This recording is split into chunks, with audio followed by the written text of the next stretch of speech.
Ernest Hemingway, 1899-1961, por Harold Bloom. Primero, Hemingway proclamaba de buen grado su relación con Huckleberry Finn, y existe cierto fundamento para esa afirmación si hacemos abstracción de lo poco que tienen en común las posiciones retóricas de Twain y Hemingway. El King de Kipling, en cuanto a estilo y modo, está mucho más cerca de Huckleberry Finn que cualquier cosa que escribiera Hemingway. El verdadero acento del estilo admirable de Hemingway habrá de buscarse en un precursor todavía más grande y sorprendente. Esta hierba es demasiado oscura para haber brotado de las cabezas blancas de las madres ancianas, más oscura que las descoloridas barbas de los ancianos, oscura para haber brotado de los pálidos y rojos cielos de sus bocas. O de nuevo, me aferro a la baranda de la cerca, la sangre gotea diluida por el sudor de la piel, caigo sobre piedras y matorrales. Los jinetes espolean a sus remisos caballos y me cercan. Llegan sus mofas a mis aturdidos oídos, me golpean con violencia la cabeza con sus látigos. Las agonías son una de mis mudas de ropa. No pregunto al herido cómo se siente. Yo mismo me convierto en el herido. Mi herida se vuelve cardena cuando apoyado en el bastón la miro. Hemingway no es el único en no reconocer la paternidad de Walt Whitman. T.S. Eliot y Wallace Stevens están más cerca de Whitman que William Carlos Williams y Hal Cranach, pero la influencia literaria es un proceso paradójico y antiético acerca del cual seguimos sabiendo muy poco. Las profundas afinidades entre Hemingway, Eliot y Stevens no son casuales, sino parecidos de familia debidos a la relación, reprimida pero crucial, que cada uno de ellos tuvo con la obra de Whitman. Era característico de Hemingway vanagloriarse. En carta a Sarah Murphy, 27 de febrero de 1936, de que había tumbado a Stevens sin mucha dificultad.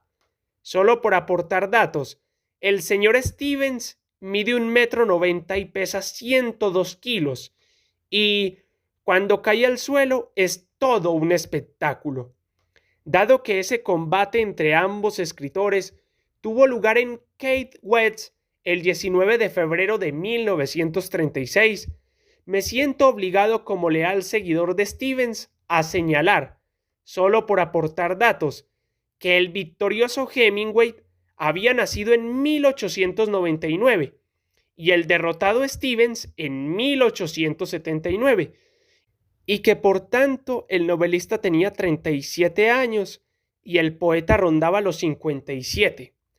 Es indudable que los dos se despreciaban mutuamente, pero en la carta en la que Hemingway celebra su victoria, llama a Stevens un poeta condenadamente bueno, y Stevens siempre afirmó que Hemingway era esencialmente un poeta, juicio con el que coincidía Robert Penn Warren cuando escribió que Hemingway es esencialmente un escritor más lírico que dramático. Warren comparó a Hemingway con Wordsworth, lo cual es verosímil, pero el parecido con Whitman es aún mayor. Wordsworth no habría podido escribir "Yo soy el hombre, yo sufrí, yo estuve allí", pero Hemingway casi logra convencernos de que habría podido forjar esa frase aunque Whitman no la hubiera escrito antes. Segundo, ahora hace más de 20 años del suicidio de Hemingway, y algunos aspectos de su permanente pertenencia al canon parecen fuera de toda duda.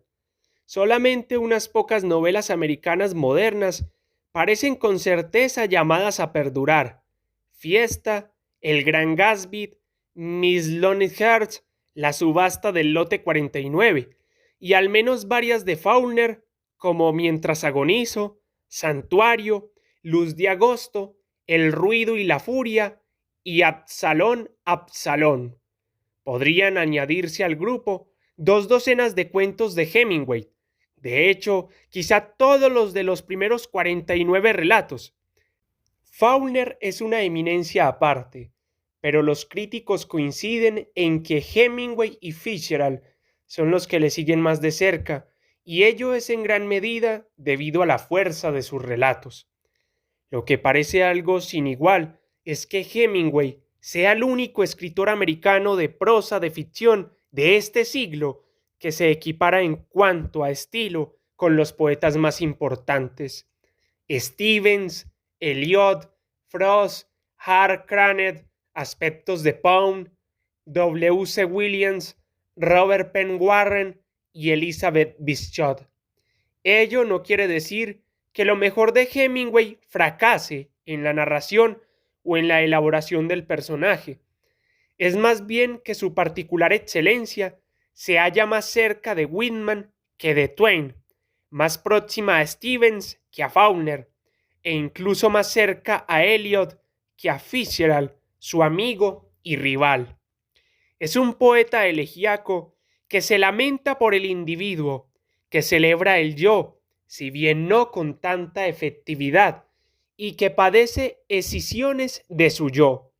En la tradición más amplia de la literatura americana, se inserta en última instancia en esa confianza emersoniana en el Dios interior que a su vez es la línea de Whitman, Thoreau y Dickinson.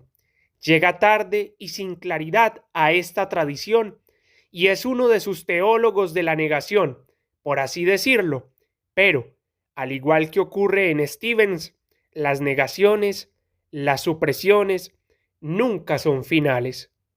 Incluso de su relato más feroz, digamos Dios les dé alegría, caballeros, o una historia natural de los muertos, puede decirse que celebra lo que se podría llamar la ausencia real.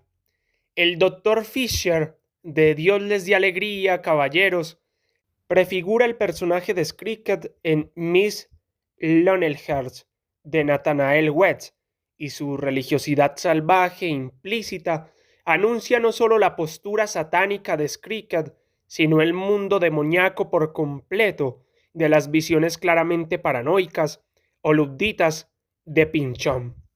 Quizás existiera una nostalgia por un orden católico, siempre permanente en la conciencia de Hemingway, pero el cosmos de su ficción, tanto la de su primera etapa como la de la última, es el del gnosticismo americano, como ocurre en Melville, el primero en desarrollar con tanta fuerza el lado negativo de la religión emersoniana de confianza en el yo. Tercero, Hemingway era dado a utilizar de forma notoria y espléndida imágenes abiertamente agonísticas a la hora de describir sus relaciones con escritores del canon, incluido Melville, costumbre que, en la descripción, también ha seguido el efebo Norman Mailer. En una magnífica carta, 6 y 7 de septiembre de 1949, a su editor Charles Scribner, confiesa encantadoramente: soy un hombre sin ambición. Quitándola de ser campeón del mundo, no lucharía con el doctor Tolstoy en un combate a 20 asaltos, porque sé que me dejaría noqueado.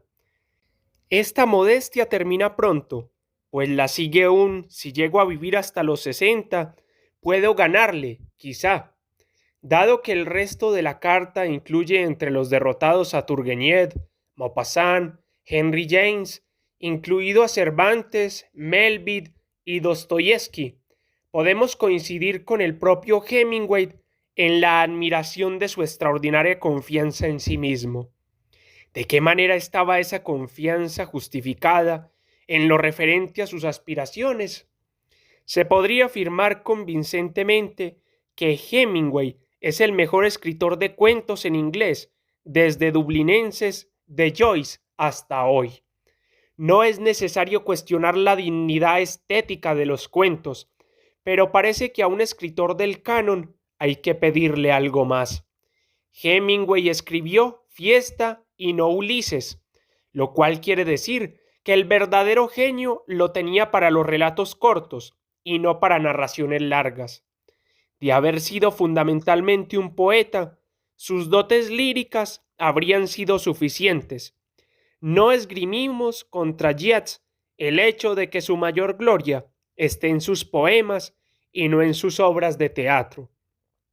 Y sin embargo, ni Turgenev, ni Henry James, ni Melville, ni Mark Twain son verdaderos agonistas para Hemingway. Por el contrario, Maupassant es un rival más adecuado.